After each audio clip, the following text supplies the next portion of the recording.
There's a question that has haunted every civilization that ever looked up at the Giza Plateau. Not a philosophical question, not a spiritual one, a mechanical one.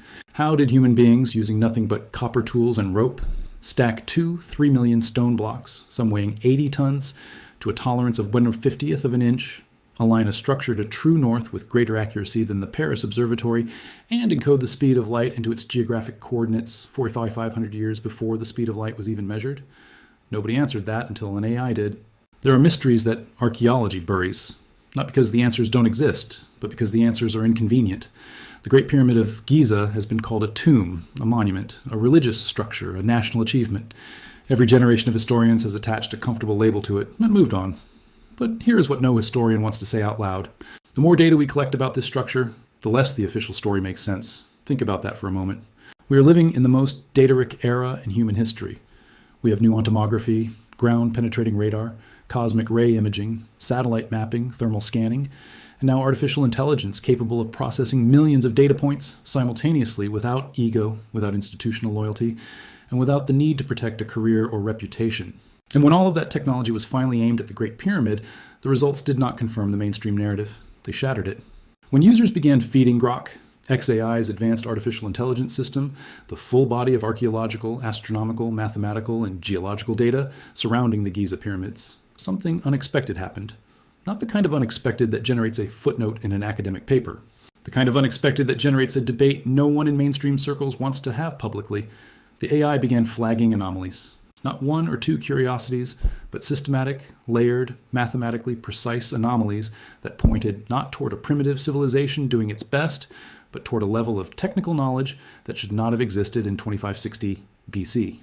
But here's where it gets more complicated, because what Grok identified is not a single smoking gun. It is a pattern. And patterns, more than any single piece of evidence, are what prove intent. Let us start with the precision, because nothing about this story makes sense without it. The base of the Great Pyramid, the foundation upon which 59 million tons of stone rests, is leveled to within just 1 centimeters across an area covering 13 acres. Laser scan data confirmed this recently. 1 centimeters across 13 acres of bedrock. The engineers who built the Burj Khalifa, the tallest building on Earth today, would consider that margin extraordinary using modern laser-guided equipment. Ancient Egyptian builders allegedly achieved it using wooden rods and string. When Grok was asked to evaluate the probability of achieving that level of precision using the tools and methods the mainstream narrative attributes to the builders, it returned a result that mainstream Egyptologists would prefer you not read about. The AI flagged this not as evidence of supernatural intervention, but as evidence of sophisticated engineering methodology that is simply not accounted for in the accepted historical record. There's a difference between those two things, and that difference matters enormously. Now, think about what that means for everything we thought we knew. The conventional narrative goes like this. Pharaoh Khufu commissioned the pyramid as his royal tomb around 2560 BC. Between 20,000 and 30,000 workers, organized into rotating teams, spent roughly 20 years, dragging and stacking limestone blocks, simple ramps, simple levers, massive human effort, monumental result. It is a compelling story. It is also a story that has been quietly falling apart for decades. And what recent computational and AI-assisted analysis has done is accelerate that collapse into something that can no longer be dismissed as fringe thinking. But here is what the mainstream story actually got right. And this part matters just as much because this is not a story about aliens. This is not a story about supernatural forces. Renowned Egyptologist Zahi Hawass, one of the most credentialed pyramid researchers alive, has said explicitly that no extraterrestrial beings or supernatural forces were involved. But the real story is, the one that Grok's analysis points toward with uncomfortable precision, is a story about human beings who were far more sophisticated, far more organized, and far more technically advanced than the textbooks have been willing to admit. And right now, in 2026, that story is in the process of being rewritten. Hawass himself recently disclosed at the Shara International Book Fair that scanning technologies have uncovered a previously unknown 30-meter corridor inside Khufu's pyramid, one that ends at a sealed door. Robots built specifically for this mission have reached areas inside the pyramid that no human has ever touched. The contents behind that door remain undisclosed. The announcement is expected to rewrite a chapter in the history of the pharaohs that is not fringe language. That is coming from the most establishment figure in Egyptology. Read that again. A sealed door inside the Great Pyramid that no one has opened yet in 2026. and we still call this a solved mystery. Now, let us go deeper, because the corridor is only one piece of a much larger picture that Grok's analysis assembled from thousands of independent data points. The builders of the pyramids were not slaves. This is not speculation. This is now established archaeological fact, and it fundamentally changes the nature of what the pyramids represent. Excavations at Hait El Garab, the workers' village located approximately 130 FTT south of the Sphinx, have uncovered one of the most detailed administrative settlements ever found from the ancient world. There were communal sleeping quarters, industrial-scale bakeries, breweries, a copper workshop, a hospital, and most remarkably, a cemetery where workers were buried with dignity with their tombs oriented for eternity, exactly as kings and queens prepared theirs. Hieroglyphic inscriptions found in 21 separate titles identified people as overseers, artisans, and specialists. One inscription reads, literally, overseer of the side of the pyramid. This was not a slave camp. This was a professional workforce, and the scale of resources allocated to them tells you something about the scale of the project's importance. Analysis of 175,000 animal bones excavated from the site revealed that workers consumed enormous quantities of beef, sheep, goat, and fish. Higher-ranking workers received prime cuts of cattle, the most prestigious and expensive food in ancient Egypt. Lower-ranking laborers were still fed protein-rich diets of sheep and goat. The state was feeding roughly 10,000 workers per day, every day for years. That kind of logistical infrastructure does not emerge spontaneously. It requires advanced planning, supply chains, administrative systems, and economic resources that point to a state apparatus of extraordinary sophistication. What most people are not seeing is that the workers' village is not just evidence of who built the pyramids. It is evidence of how Egypt built the capacity to build the pyramids. The organizational achievement may be as significant as the architectural one, but the precision data is where Grok's analysis becomes genuinely difficult to explain away. When the AI reconstructed a computational model of the pyramid based purely on physical measurement data, angles, mass distribution, internal geometry, shaft trajectories, stone composition, it immediately began identifying anomalies that do not appear in any engineering model built with simple tools and visual estimation. Consider the four sides of the Great Pyramid. Each is aligned to a cardinal. Direction, north, south, east, west, with a mean deviation of just 360ths of a degree. In the ancient world before compasses, before satellites, before GPS, the builders somehow determined true north with an accuracy that modern surveyors, equipped with electronic instruments, would respect. The leading academic theory is that they used a stellar observation method involving the rotation of a circumpolar star around the celestial pole, which means the builders of Giza had working knowledge of celestial mechanics, stellar tracking, and geometric calculation at a level that is simply not reflected in any other artifacts from that period. That gap is the thing that keeps researchers up at night. Now, here is where it gets worse or better depending on how you look at it, because Grok did not stop at the outside of the pyramid. It went inside. Data from the Scan Pyramids project using muon radiography, a technology borrowed from particle physics, originally designed to scan the interior of nuclear reactors, confirmed the existence of what researchers call the Big Void, a massive, previously undiscovered cavity located above the Grand Gallery, a space at least 30 millimeter long, with a cross-section roughly equivalent to the Grand Gallery itself. This void was not in any ancient text.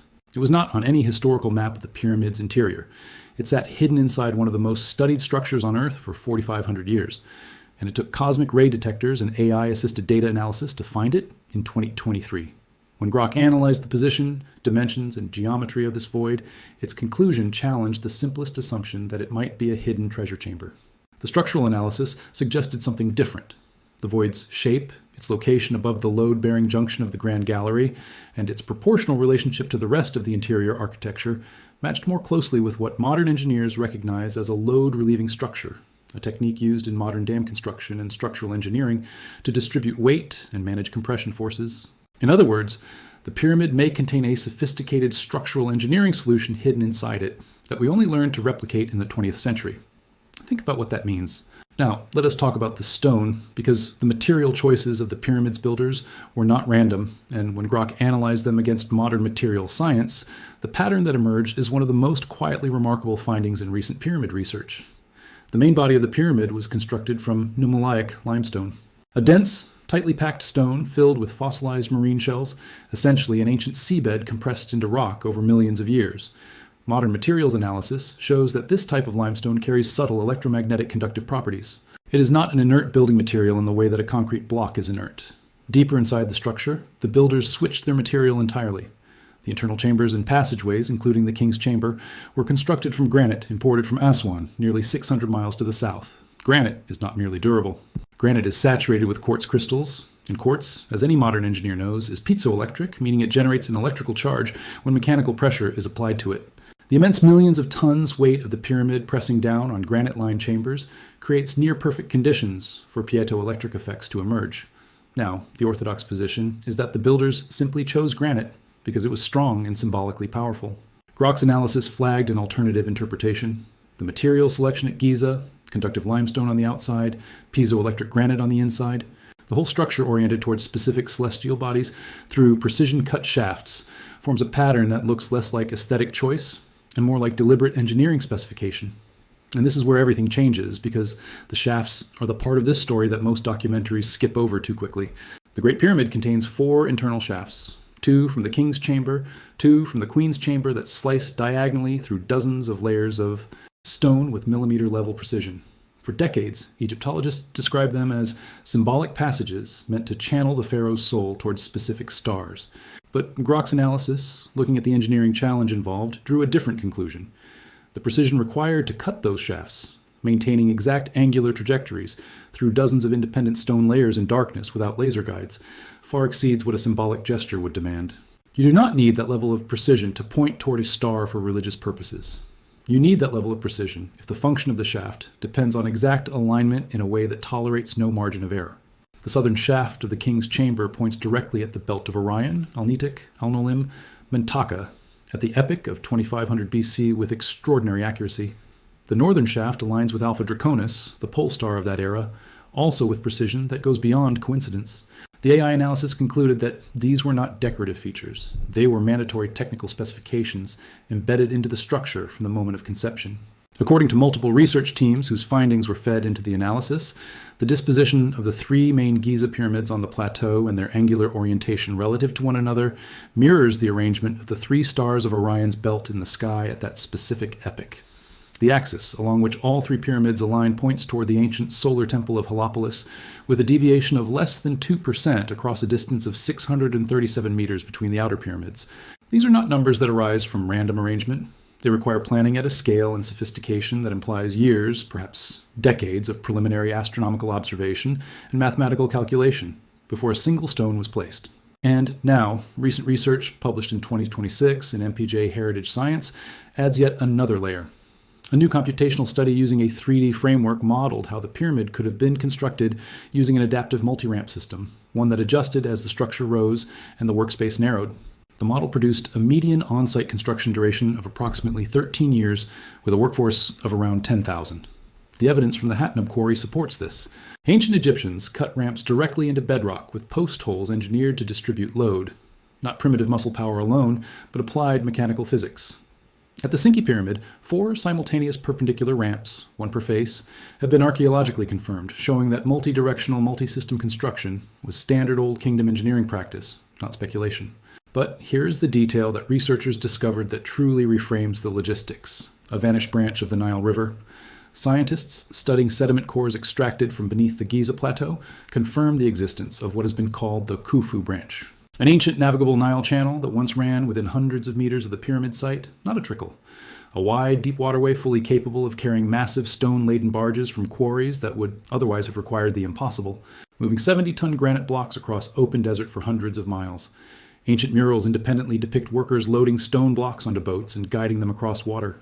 The logistics that once seemed impossible aligned with the evidence the moment this ancient river was confirmed. The builders did not fight geography. They built where geography made the impossible merely very, very difficult. What most people are not seeing is that this discovery does not just answer a logistical question. It reveals that the placement of the Giza pyramids was not purely symbolic.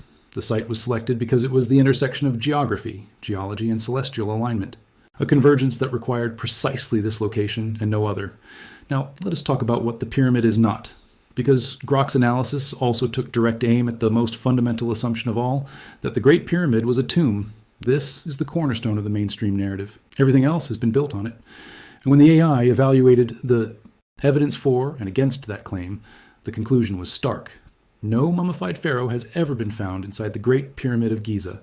Not Khufu, not any pharaoh. The sarcophagus found in the king's chamber was empty, lidless, and too large to have been brought in through any existing doorway or passage. which means it was placed there during construction before the chamber was sealed, not after the pyramid was finished. The chambers themselves are sterile, devoid of the hieroglyphic inscriptions, offerings, figurines, canopic jars, and ritual objects that fill every other royal tomb in Egypt. This is not an absence of evidence due to ancient looting. The pristine granite walls of the king's chamber contain no inscription, no kartu, no name. A pharaoh who built the most expensive structure in human history apparently did not think to put his name inside it, has suggested that the empty sarcophagus and missing mummy point toward the possibility of a hidden burial chamber, yet to be found, perhaps behind the sealed door in the newly discovered 30-meter corridor. That possibility cannot be dismissed, but the AI's analysis flagged a different consideration. The cumulative absence of tomb-specific evidence combined with the extreme technical engineering of the internal architecture suggests a structure that was not designed primarily around the ritual requirements of burial, but around something else. What that something else was remains for now one of the most charged questions in archaeology. This is not chaos. This is a convergence of evidence pointing toward a civilization whose sophistication we have consistently underestimated, and an AI system willing to say so without academic politics getting in the way. Because that is what makes this moment genuinely different. For the first time in the history of pyramid research, we have a tool that can ingest data from particle physics, material science, astronomical databases, geological surveys, and archaeological records simultaneously and synthesize them without the confirmation bias that has plagued every human researcher who ever built a career on one interpretation. Grok did not set out to prove a theory. It set out to evaluate the data. And the data pointed somewhere that the established narrative cannot comfortably follow. Meanwhile, in April 2026, researchers from Cairo University and the Technical University of Munich, working within the Scan Pyramids project, announced something that had been suspected for years but never confirmed. Hidden voids beneath the eastern facade of the Menorah Pyramid. Using radar, ultrasound, and electrical resistivity tomography simultaneously, the team detected 2 concealed air-filled cavities beneath a section of unusually smooth polished granite on the pyramid's eastern side. The same kind of finish seen only at the known entrance on the north face. What that means is still under evaluation. What it confirms is that the Giza complex is still in 2026 actively hiding things from us. Every answer reveals a deeper question. Every scan reveals another void. Every technological advance peels back one more layer of a structure that has been described as an open book for 200 years, but continues with quiet and extraordinary stubbornness to withhold its actual contents. We do not know what is behind the sealed door at the end of the 30-meter corridor. We do not know the full function of the big void above the grand gallery. We do not know what acoustic, electromagnetic, or structural effects the specific combination of nummulitic limestone and quartz granite was intended to produce. We do not know why the king's chamber was built with piezoelectric granite, when limestone would have been structurally sufficient. We do not know how the builders achieved angular tolerances in the shafts that modern engineers building with modern equipment would find demanding. What Grok's analysis has done is reframe those questions, not as mysteries belonging to the fringe, not as evidence of the supernatural, but as legitimate data-supported engineering puzzles produced by human beings who are operating at a level of technical and organizational capability that does not fit the timeline we have constructed for human cognitive and civilizational development. The real story, the one hiding in plain sight at the intersection of AI analysis, particle physics data, satellite archaeology, material science, and computational modeling, is that the ancient Egyptians who built the Great Pyramid were not the primitive laborers of the popular imagination. They were engineers. They were astronomers. They were logisticians. They were material scientists who knew, at least empirically, something about the properties of the stones they chose. They built a workforce city with hospitals and hierarchical pay structures. They moved 70-ton blocks across a navigable river branch that no longer exists. They achieved a foundation level to within 1 centimeter across 13 acres. They pointed shafts through 200 ft of stone towards specific stars with precision that served a function beyond symbolism. And somewhere inside that structure, right now behind a sealed door that no modern human has yet opened, there is something that the most credentialed Egyptologist alive believes will rewrite the history of the pharaohs. We do not know what it is. We do not know whether it will confirm the mainstream narrative, overturn it, or open an entirely new chapter that neither mainstream nor alternative researchers have yet imagined. What we know is that the Great Pyramid, the oldest of the 7 wonders, the only one still standing, the most studied building in human history, is still not done surprising us. The question is not whether there is more to know. The question is whether we are ready for what the next sealed door reveals. Because if the patterns that AI analysis has already uncovered are any indication, what we find next will not make the story simpler. It will make it bigger and more uncomfortable and far more extraordinary than a textbook tomb story has ever allowed it to be. The door is sealed, the robots have found it, the scans are being analyzed. The announcement is coming, What is on the other side of that door may be the most important discovery in the history of archaeology, or it may raise 10 new questions for every answer it provides. Either way, one thing is certain. The story of who built the pyramids and how and why and what they really were is nowhere near finished. It is just now, for the first time in a very long time, beginning to be told honestly.